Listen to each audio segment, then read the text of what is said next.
Hi, എല്ലാവർക്കും സുഖമാണെന്ന് വിചാരിക്കുന്നു. നമ്മളുടെ ഏറ്റവും പുതിയ ഉക്കാസ്പീഡിയ നടത്തുന്ന ഏറ്റവും പുതിയ ഡിഗ്രി ലെവൽ ലോങ് ടൈം ബാച്ചിൻ്റെ കുറച്ച് കാര്യങ്ങൾ സംസാരിക്കാൻ വേണ്ടിയിട്ടാണ് ഞാൻ ഈ വീഡിയോ റെക്കോർഡ് ചെയ്യുന്നത് കേട്ടോ. നിങ്ങൾ കോമൺ ആയിട്ട് ചോദിച്ചിട്ടുള്ള കുറേയധികം സംശയങ്ങൾക്ക് ഈ വീഡിയോ പൂർണ്ണമായിട്ട് കാണുമ്പം അതിനെല്ലാം ഒരു പരിഹാരമാവും എന്ന് പ്രതീക്ഷിക്കുന്നു. ഇപ്പോൾ എൻ്റെ പേര് അനന്തകൃഷ്ണൻ എന്നാണ്. ഞാൻ ഉക്കാസ്പീഡിയയിലെ ഒരു മെൻറ്ററാണ്. നിങ്ങളുടെ ഡിഗ്രി ലെവൽ ലോങ് ടൈം ബാച്ചിൻ്റെ മെൻറ്റർ ഞാനായിരിക്കും കേട്ടോ. ഓക്കെ, ഇനി നിങ്ങൾ കോമൺ ആയിട്ട് ചോദിക്കുന്ന കുറച്ച് സംശയങ്ങൾക്ക് ഉള്ള മറുപടി പറയാം. ഈ degree level long time batch ഏതൊക്കെ പരീക്ഷകൾക്ക് പ്രിപ്പയർ ചെയ്യുന്നവർക്ക് ഉപകാരപ്പെടും എന്നുള്ള കാര്യമാണ് ആദ്യം പറയുന്നത്. 2025 ഡിസംബറിൽ നമ്മൾ നോട്ടിഫിക്കേഷൻ പ്രതീക്ഷിക്കുന്ന company board assistant, university assistant പോലെയുള്ള പരീക്ഷകൾക്ക് വേണ്ടിയിട്ടാണ് നമ്മൾ ഈ ബാച്ച് അനൗൺസ് ചെയ്തിരിക്കുന്നത്. ഈ ബാച്ചിൻ്റെ പ്രത്യേകത, ഇത് ഒരു ഡിഗ്രി പ്രിലിംസിൻ്റെ സിലബസ് കവർ ചെയ്യുന്ന ബാച്ചാണ്. ഡിഗ്രി ലെവൽ പരീക്ഷകൾക്ക് പ്രിപ്പയർ ചെയ്യുന്ന നിങ്ങൾക്ക് അറിയായിരിക്കും. അല്ലെങ്കിൽ പുതുതായിട്ടുള്ളവരടുത്ത് ഞാനൊരു കാര്യം പറഞ്ഞുതരാം. ഡിഗ്രി ലെവൽ പരീക്ഷകൾ 2021 മുതൽക്ക് തന്നെ ഒരു പ്രിലിംസ്, അതിനുശേഷം മെയിൻസ് എന്നുള്ള രീതിയിലാണ് പരീക്ഷകൾ കണ്ടക്ട് ചെയ്യുന്നത്. പ്രിലിംസ് എന്ന് വെച്ച് കഴിഞ്ഞാൽ ഇപ്പോൾ ഞാൻ ഈ നേരത്തെ പറഞ്ഞ പോലുള്ള company board assistant, university assistant എന്ന് പറയുന്നത് 2 പരീക്ഷകൾക്ക് നോട്ടിഫിക്കേഷൻ വന്നു. ഈ 2 പരീക്ഷകൾ കൂടെ കോമൺ ആയിട്ട് ഒരു ഡിഗ്രി പ്രിലിംസ് എന്ന് പറഞ്ഞൊരു പരീക്ഷ നടത്തും. ഈ ഡിഗ്രി പ്രിലിംസിൻ്റെ പരീക്ഷ കഴിഞ്ഞിട്ട് ഇതിൽ ഓരോ കട്ട് ഓഫ് വെച്ചിട്ട്, ഇപ്പോൾ യൂണിവേഴ്സിറ്റി അസിസ്റ്റൻറ്റിന് ഞാനൊരു എക്സാമ്പിൾ പറയുകയാണ്. യൂണിവേഴ്സിറ്റി അസിസ്റ്റൻ്റ് എന്ന് പറയുന്ന പരീക്ഷയ്ക്ക് 100ൽ 40 മാർക്ക് കട്ട് ഓഫ് വെച്ചു. 40 മാർക്കോ അതിൽ കൂടുതലോ കിട്ടിയിട്ടുള്ള എല്ലാ ആൾക്കാരെയും മെയിൻസിന് വേണ്ടിയിട്ട് തിരഞ്ഞെടുക്കുന്നു. കമ്പനി ബോർഡ് അസിസ്റ്റൻറ്റിന് 35 മാർക്കേ ഉള്ളൂ കട്ട് ഓഫ്. അപ്പോൾ 35 മാർക്കും അതിന് മുകളിലും വാങ്ങിച്ചിട്ടുള്ള എല്ലാവരെയും കമ്പനി ബോർഡ് അസിസ്റ്റൻറ്റിൻ്റെ മെയിൻസ് പരീക്ഷ എഴുതാൻ വേണ്ടിയിട്ട് യോഗ്യരാക്കുന്നു. ഇതാണ് പ്രിലിംസ് എന്ന് പറയുന്ന ഒരു കൺസെപ്റ്റ് കൊണ്ട് ഉദ്ദേശിക്കുന്നത് കേട്ടോ. ഇനി നമുക്ക് കാര്യത്തിലേക്ക് വരാം. ഈ പ്രിലിംസ് അത് കഴിഞ്ഞിട്ട് മെയിൻസ് എന്ന് പറയുന്ന പരീക്ഷയുണ്ട്. അപ്പോൾ നമ്മൾ പ്രിലിംസിന് വേണ്ടിയിട്ടാണ് ഈ ബാച്ച് കണ്ടക്ട് ചെയ്യുന്നത്. അപ്പോൾ അങ്ങനെ പ്രിലിംസിന് വേണ്ടിയിട്ട് കണ്ടക്ട് ചെയ്യുന്നത് കൊണ്ട് തന്നെ ഈ കോഴ്സിൽ നിങ്ങൾക്ക് കമ്പനി ബോർഡ് അസിസ്റ്റൻറ്റിന് നിങ്ങൾ പ്രിപ്പയർ ചെയ്യുകയാണെങ്കിലും യൂണിവേഴ്സിറ്റി അസിസ്റ്റൻറ്റിന് നിങ്ങൾ പ്രിപ്പയർ ചെയ്യുകയാണെങ്കിലും നിങ്ങൾക്ക് ജോയിൻ ചെയ്യാവുന്നതാണ്. അപ്പോൾ ജോയിൻ ചെയ്ത് കഴിഞ്ഞാൽ നമ്മൾ ആദ്യമേ പഠിക്കുന്നത് കമ്പനി ബോർഡ് അസിസ്റ്റൻറ്റിനെയും യൂണിവേഴ്സിറ്റി അസിസ്റ്റൻറ്റിൻ്റെയും പ്രിലിംസിൻ്റെ സിലബസാണ് നമ്മൾ ആദ്യമേ പഠിക്കുന്നത്. പ്രിലിംസിൻ്റെ സിലബസിൽ നിങ്ങൾക്ക് എന്തൊക്കെ ടോപ്പിക്കുകൾ വരും? ഹിസ്റ്ററി വരും, ജോഗ്രഫി വരും, ഇംഗ്ലീഷ് വരും, മാത്സ് വരും, മലയാളം വരും, കറണ്ട് അഫെയർ വരും. അങ്ങനെ പ്രിലിംസിൻ്റെ സിലബസിൽ PSC എന്തൊക്കെയാണോ പറഞ്ഞിട്ടുള്ളത് അതെല്ലാം നമ്മൾ ഈ കോഴ്സിൻ്റെ ഭാഗമായിട്ട് നമ്മൾ കവർ ചെയ്യും കേട്ടോ. നിങ്ങൾക്ക് അഡീഷണലായിട്ട് പ്രിലിംസിൻ്റെ സിലബസിൽ ആക്ച്വലി പറഞ്ഞിട്ടുള്ളത് സയൻസ് ആൻഡ് ടെക്നോളജി പഠിക്കണം എന്നുള്ള രീതിയിലാണ് പറഞ്ഞിട്ടുള്ളത്. പക്ഷേ ഈ കോഴ്സ് പർച്ചേസ് ചെയ്യുന്നവർക്ക് നിങ്ങളുടെ കൺവീനിയൻസിന് വേണ്ടിയിട്ട്, അതായത് നിങ്ങളുടെ മെയിൻസിന് എന്തായാലും നിങ്ങൾക്ക് സയൻസ് ആൻഡ് ടെക്നോളജി എന്ന് പറഞ്ഞിട്ടായിരിക്കത്തില്ല പ്രിലിംസ് കഴിഞ്ഞിട്ടുള്ള മെയിൻസിന് വരുന്നത്. അപ്പം നിങ്ങളുടെ കൺവീനിയൻസിന് വേണ്ടിയിട്ട് നമ്മൾ പ്രിലിംസിന് സയൻസ് ആൻഡ് ടെക്നോളജിയും പഠിപ്പിക്കും. അതുകൂടാതെ സയൻസിൻ്റെ സബ്ജക്റ്റുകളും നിങ്ങളെ പഠിപ്പിക്കും. സയൻസിൻ്റെ സബ്ജക്റ്റ് എന്ന് വെച്ച് കഴിഞ്ഞാൽ ഉദ്ദേശിക്കുന്നത് എന്താണ്? ഫിസിക്സ്, കെമിസ്ട്രി, ബയോളജി പോലെയുള്ള ടോപ്പിക്കുകളും നിങ്ങൾക്ക് ഈ കോഴ്സിൻ്റെ ഭാഗമായിട്ട് നിങ്ങൾക്ക് കിട്ടും കേട്ടോ. പിന്നെ നിങ്ങൾ കോമൺ ആയിട്ട് ചോദിക്കുന്ന ഡൗട്ടാണ് 10th ലെവൽ ബാച്ചും ഈ ഡിഗ്രി പ്രിലിംസിൻ്റെ ഈ ബാച്ചും തമ്മിലുള്ള വ്യത്യാസം എന്താണെന്ന്. പ്രധാനപ്പെട്ട വ്യത്യാസം ഇതിൻ്റെ ഫാക്കൽറ്റീസാണ്.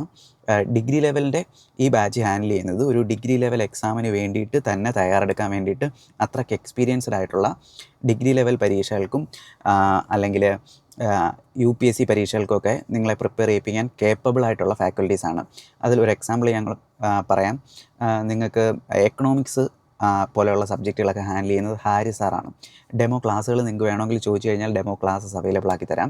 പിന്നെ നിങ്ങൾ കോമൺ ആയിട്ട് ചോദിക്കുന്ന ഡൗട്ട്, ഈ 10th ഡിഗ്രിയും തമ്മിലുള്ള വ്യത്യാസം, ഫാക്കൽറ്റീസിൻ്റെ ഒരു വ്യത്യാസമുണ്ട്. പിന്നെ നോട്ട്സിലും വ്യത്യാസം വരും. നോട്ട്സ് കുറച്ചും കൂടെ ഡീപ്പായിരിക്കും ഡിഗ്രി ലെവൽ ബാച്ചുകൾക്ക്. ഈ നോട്ട്സിൽ തന്നെ മറ്റെല്ലായിടത്തും എങ്ങനെയാണെന്ന് അറിയില്ല, പക്ഷേ നമ്മളുടെ രീതി നിങ്ങൾക്ക് ഇംഗ്ലീഷിലും നോട്ട്സ് അവൈലബിൾ ആയിരിക്കും, മലയാളത്തിലും നോട്ട്സ് അവൈലബിൾ ആയിരിക്കും. ഇപ്പോൾ ഞാനൊരു എക്സാമ്പിൾ പറയാം.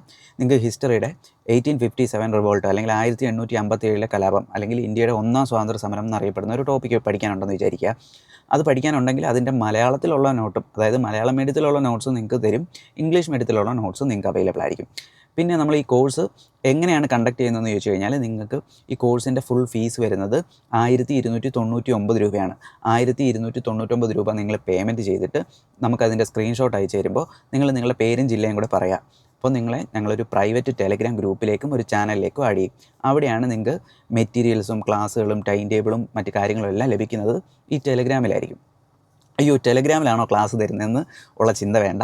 ടെലഗ്രാമിലാണെങ്കിലും നിങ്ങൾ നമ്മളുടെ ബാച്ചിലുള്ള കുട്ടികളെടുത്തോ അല്ലെങ്കിൽ കോമൺ ആയിട്ട് നമ്മളുടെ ഗ്രൂപ്പിലൊക്കെ ചോദിച്ചാൽ നിങ്ങൾക്ക് മനസ്സിലാവും നമ്മുടെ ക്ലാസ്സിൻ്റെയും കോഴ്സിൻ്റെയൊക്കെ ക്വാളിറ്റി. നമ്മൾ ഒരു ഡെഡിക്കേറ്റഡ് ടീം തന്നെ നിങ്ങളുടെ ബാച്ച് ഹാൻഡിൽ ചെയ്യാൻ വേണ്ടിയിട്ടുണ്ടായിരിക്കും. നിങ്ങൾക്ക് ഈ കോഴ്സിൻ്റെ ഭാഗമായിട്ട് നിങ്ങൾക്ക് വേണ്ടുന്ന സകല കാര്യങ്ങളും നമ്മൾ പ്രൊവൈഡ് ചെയ്യും. ഈ സകല കാര്യങ്ങളെന്ന് വെച്ച് കഴിഞ്ഞാൽ എന്താണ്? നമുക്ക് ഡെയിലി പഠിക്കാൻ വേണ്ടിയിട്ട് ഒരു ടൈം ടേബിൾ ഉണ്ടായിരിക്കും. ആ ടൈം ടേബിൾ അനുസരിച്ച് നിങ്ങൾക്ക് ലൈവും റെക്കോർഡഡുമായിട്ട് ക്ലാസ്സുകളുണ്ടാവും. പിന്നെ കൂടാതെ ഇതിൻ്റെ സ്റ്റഡി മെറ്റീരിയൽസ് ഇംഗ്ലീഷിലും മലയാളത്തിലും കിട്ടും. പിന്നെ ഓരോ ദിവസവും പഠിക്കുന്ന കാര്യങ്ങൾക്ക് നിങ്ങളത് പഠിച്ചിട്ടുണ്ടോ ഇല്ലയോ എന്ന്, എത്രത്തോളം നിങ്ങൾക്കത് മനസ്സിലായിട്ടുണ്ട്, അല്ലെങ്കിൽ ഏത് ഭാഗത്താണ് നിങ്ങൾക്ക് മിസ്റ്റേക്ക് പറ്റുന്നതെന്നൊക്കെ അറിയാൻ വേണ്ടിയിട്ട് ഡെയിലി എക്സാംസ് ഉണ്ട്. അതുപോലെ തന്നെ ഒരാഴ്ച നമ്മൾ പഠിക്കുന്നു, അതായത് തിങ്കൾ ടു ശനി വരെ നമ്മൾ പഠിക്കുന്നു. പിന്നെ ഞായറാഴ്ച നമ്മളൊരു വീക്കിലി പഠിച്ച കാര്യങ്ങൾ റിവിഷൻ ചെയ്യുകയാണ്. അപ്പം ഞായറാഴ്ച നിങ്ങൾക്കൊരു വീക്കിലി എക്സാം ഉണ്ടായിരിക്കും. അതുപോലെ നമ്മൾ ഒരു മാസം പഠിച്ചു കഴിഞ്ഞിട്ട് ഒരു മന്ത്ലി എക്സാം ഉണ്ടായിരിക്കും. പിന്നെ നമുക്ക് പ്രോപ്പറായിട്ട് റിവിഷൻ ഉണ്ടായിരിക്കും. നമ്മൾ ഈ കോഴ്സിൻ്റെ ഡ്യൂറേഷൻ മൊത്തത്തിൽ ഒരു 6 മാസത്തേക്കാണ് കോഴ്സിൻ്റെ ഡ്യൂറേഷൻ വരുന്നത്. ഇതിലെ 4 മാസം കൊണ്ട്, ആദ്യത്തെ 4 മാസം കൊണ്ട് നമ്മൾ സിലബസ് ഫുള്ള് കംപ്ലീറ്റ് ചെയ്യും. ഈ സിലബസ് ഫുള്ള് കംപ്ലീറ്റ് ചെയ്യുന്നതിൻ്റെ കൂട്ടത്തിൽ തന്നെ നമ്മൾ വീക്കിലി റിവിഷൻ എടുക്കും, മന്ത്ലി റിവിഷൻ എടുക്കും. അത് കഴിഞ്ഞിട്ട് ഒരു 4 മാസം കൊണ്ട് ഫുൾ സിലബസ് നമ്മൾ കംപ്ലീറ്റ് ചെയ്യും. അതിൻ്റെ കൂടെ തന്നെ നിങ്ങൾക്ക് ഈ സിലബസിൻ്റെ ഭാഗമല്ലാത്ത സയൻസിൻ്റെ ടോപ്പിക്കുകളും നിങ്ങൾക്ക് തരും. സയൻസിൻ്റെ ടോപ്പിക്കുകളും ഞാൻ ഉദ്ദേശിച്ചത് ഫിസിക്സ്, കെമിസ്ട്രി, ബയോളജി ടോപ്പിക്കുകളാണ് കേട്ടോ. അത് നിങ്ങൾക്ക് പ്രൊവൈഡ് ചെയ്യും. അതിനുശേഷം നമുക്ക് പിന്നീട് വരുന്ന 2 മാസം നിങ്ങൾക്ക് പ്രോപ്പറായിട്ട് ഇൻറ്റൻസ് ആയിട്ട് റിവിഷൻ ആയിരിക്കും. അതൊക്കെ കഴിഞ്ഞിട്ടായിരിക്കും നമ്മൾ എക്സാമിന് വേണ്ടിയിട്ട് പോകുന്നത്. പിന്നെ ഞാൻ നേരത്തെ പറഞ്ഞ പോലെ പ്രിലിംസ് പ്ലസ് അത് കഴിഞ്ഞിട്ടൊരു മെയിൻസ് ഈ പരീക്ഷകൾക്കുണ്ട്. നമ്മൾ പ്രിലിംസിൻ്റെ സിലബസാണ് കവർ ചെയ്യുന്നതെന്ന് പറഞ്ഞു. പക്ഷേ നമ്മൾ ഈ ടോപ്പിക്കുകളൊക്കെ പഠിക്കുന്നത് ഒരു മെയിൻസ് നിലവാരത്തിലാണ്. അതെന്തുകൊണ്ടാണെന്ന് വെച്ച് കഴിഞ്ഞാൽ, ഈ പ്രിലിംസ് കഴിഞ്ഞിട്ട് നിങ്ങൾക്ക് മെയിൻസിൻ്റെ പരീക്ഷയ്ക്ക് വരുമ്പോൾ ചിലപ്പോൾ ഇപ്പം ലേറ്റസ്റ്റായിട്ട് നടന്ന ലോക്കൽ സെൽഫ് ഗവേൺ LSGയുടെ പറഞ്ഞത് തെറ്റിപ്പോയാണ്, LSGയുടെ മെയിൻസിൻ്റെ പരീക്ഷ, അല്ലെങ്കിൽ സെക്രട്ടേറിയറ്റ് അസിസ്റ്റൻറ്റിൻ്റെ സെപ്റ്റംബർ 27 നടക്കാൻ പോകുന്ന മെയിൻസിൻ്റെ പരീക്ഷയൊക്കെ നടക്കുന്നത് 2 പേപ്പറായിട്ടാണ്. അതായത് പ്രിലിംസ് ഒരു പേപ്പർ പരീക്ഷ കഴിഞ്ഞു, അത് കഴിഞ്ഞിട്ട് മെയിൻസ് വരുമ്പോൾ 2 പേപ്പർ വരും. 2 പേപ്പർ എന്ന് പറഞ്ഞു കഴിഞ്ഞാൽ പേപ്പർ 1, പേപ്പർ 2 എന്ന് പറഞ്ഞ് ഒരു ദിവസം തന്നെ രാവിലെയും ഉച്ചയ്ക്ക് ശേഷമായിട്ട് 2 പരീക്ഷകളാണ് വരുന്നത്. അവിടെ ശ്രദ്ധിക്കേണ്ട കാര്യം, നിങ്ങൾക്ക് പേപ്പർ 1 എന്ന് പറഞ്ഞിട്ടുള്ള ആ സിലബസ് ഭാഗത്ത് നിങ്ങൾ പ്രിലിംസിന് പഠിച്ച ടോപ്പിക്കുകളാണ് 90% പഠിക്കാനുള്ളത്. എക്സ്ട്രാ ആയിട്ട് വരുന്നത് എക്കണോമിക്സിൽ കുറച്ച് കാര്യങ്ങൾ എക്സ്ട്രാ വരുന്നുണ്ട്. പിന്നെ സയൻസ് എന്ന് പറയുന്ന ടോപ്പിക്കാണ് എക്സ്ട്രാ വരുന്നത് പേപ്പർ 1-ൽ. അപ്പോൾ ആ വരുന്ന സയൻസ് നമ്മൾ ഈ പ്രിലിംസിൻ്റെ ഭാഗമായിട്ട് പഠിക്കും. അതുപോലെ തന്നെ നമ്മൾ പ്രിലിംസ് എന്നുള്ള രീതിയിലല്ല പഠിക്കുന്നത്, മെയിൻസിന് വേണ്ടിയിട്ടാണ് പഠിക്കുന്നത്. അപ്പം പേപ്പർ 1-ലെ ടോപ്പിക്കുകൾ നമ്മളൊരു മെയിൻസ് എന്നുള്ള രീതിയിൽ തന്നെയാണ് പ്രിലിംസിന് കവർ ചെയ്യുന്നത്. അപ്പോൾ ആ കോഴ്സിൻ്റെ ഭാഗമായിട്ട് നിങ്ങൾക്ക് പ്രിലിംസിൻ്റെ സിലബസ് ഫുള്ള് കവർ ചെയ്യും. ഇനി മെയിൻസ് വരുമ്പോൾ അത് പേപ്പർ 1, പേപ്പർ 2 എന്നാണെങ്കിൽ പേപ്പർ 1-ൻ്റെ കാര്യങ്ങളും നമ്മൾ പഠിക്കും. പേപ്പർ 2 ഓരോ പരീക്ഷയ്ക്കും അതിൻ്റേതായിട്ടുള്ള രീതിയിലായിരിക്കും വരുന്നത്. ഇപ്പോൾ സെക്രട്ടേറിയറ്റ് അസിസ്റ്റൻറ്റ് പോലെ ഒരു പരീക്ഷയ്ക്ക് പേപ്പർ 2-ൽ വരുന്നത് പബ്ലിക് അഡ്മിനിസ്ട്രേഷനും principles of management, e governance, constitutional structure, Kerala economy, Kerala model development ഒക്കെയാണ് അതിൽ വരുന്നത്. അപ്പോൾ നിങ്ങൾക്ക് കമ്പനി ബോർഡ് അസിസ്റ്റൻ്റ് ആണെങ്കിൽ ചിലപ്പോൾ അതിന് വേറൊരു പേപ്പർ 2 ആയിരിക്കും. യൂണിവേഴ്സിറ്റി അസിസ്റ്റൻ്റ് ആണെങ്കിൽ ചിലപ്പോൾ അതിന് വേറൊരു പേപ്പർ 2 ആയിരിക്കും. ചിലപ്പോൾ ഈ പേപ്പർ 1, പേപ്പർ 2 എന്ന് പറയുന്ന സിസ്റ്റം കാണണമെന്നൊന്നുമില്ല കേട്ടോ. അതിനെപ്പറ്റി വലിയ ധാരണയില്ല. PSC അതിനെപ്പറ്റി ഒന്നും ഒഫീഷ്യലായിട്ട് പറഞ്ഞിട്ടില്ല. ലേറ്റസ്റ്റ് 2 വട്ടം നടന്നിട്ടുള്ള LSGയുടെ മെയിൻസും സെക്രട്ടേറിയറ്റ് അസിസ്റ്റൻറ്റിൻ്റെ മെയിൻസും 2 പേപ്പർ ഉണ്ടായതുകൊണ്ട് ഞാൻ അങ്ങനെ ഒരു ധാരണ വെച്ച് ഞാൻ അങ്ങനെ പറഞ്ഞതാണ്. ചിലപ്പോൾ പേപ്പർ 1 മാത്രമേ കാണുള്ളൂ. പേപ്പർ 1 മാത്രമാണെങ്കിൽ നിങ്ങൾക്ക് പ്രിലിംസിൻ്റെ ഭാഗമായിട്ട് മോസ്റ്റ് ഓഫ് ദ ടോപ്പിക്കും അതിൽ തന്നെ കവർ ആവുന്നുണ്ട് കേട്ടോ. അപ്പോൾ ഈ കോഴ്സിൻ്റെ ഭാഗമായിട്ട് നിങ്ങൾക്ക് ഫീസ് വരുന്നത് 1299 രൂപയാണെന്ന് പറഞ്ഞു. അത് ഈ കോഴ്സിൻ്റെ മൊത്തം ഫീസാണ്, 6 മാസത്തേക്കുള്ള മൊത്തം ഫീസാണ്. ഈ കോഴ്സ് നിങ്ങൾക്ക് എന്ന് വരെ ഉപയോഗിക്കാമെന്ന് ചോദിച്ചു കഴിഞ്ഞാൽ, ഇതിൻ്റെയൊക്കെ മെയിൻ പരീക്ഷ എന്നാണോ അന്ന് വരെ ഉപയോഗിക്കാം. പ്രിലിംസിന് വേണ്ടിയിട്ടാണ് നമ്മൾ ഈ കോഴ്സ് നടത്തുന്നതെങ്കിലും ഞാൻ പറഞ്ഞു പേപ്പർ 1 കൂടെ കവർ ആവുമെന്ന് പറഞ്ഞു. അതുപോലെ തന്നെ ഈ പരീക്ഷ നിങ്ങളുടെ കമ്പനി ബോർഡ് അസിസ്റ്റൻറ്റിൻ്റെ മെയിൻസിൻ്റെ പരീക്ഷ എന്നാണോ അന്ന് വരെ നിങ്ങൾക്ക് ഈ കോഴ്സ് ഉപയോഗിക്കാം. യൂണിവേഴ്സിറ്റി അസിസ്റ്റൻറ്റിൻ്റെ മെയിൻസിൻ്റെ പരീക്ഷ എന്നാണോ അന്ന് വരെ നിങ്ങൾക്ക് ഈ കോഴ്സ് ഉപയോഗിക്കാം. കൂടുതൽ എന്തെങ്കിലും കാര്യങ്ങൾ നിങ്ങൾക്ക് അറിയണമെന്നുണ്ടെങ്കിൽ നമ്മുടെ കോൺടാക്ട് നമ്പർ ഞാൻ തരാം. ആ നമ്പറിലേക്ക് വിളിച്ചാൽ മതി. അല്ലെങ്കിൽ ഈ വീഡിയോ യൂട്യൂബിലായിരിക്കും അപ്ലോഡ് ചെയ്യുന്നത്. ചിലപ്പോൾ നിങ്ങൾ ഈ വീഡിയോ കാണുന്നത് യൂട്യൂബിലായിരിക്കും. അപ്പോൾ യൂട്യൂബിൽ കമൻറ്റായിട്ട് കൊടുത്താൽ മതി.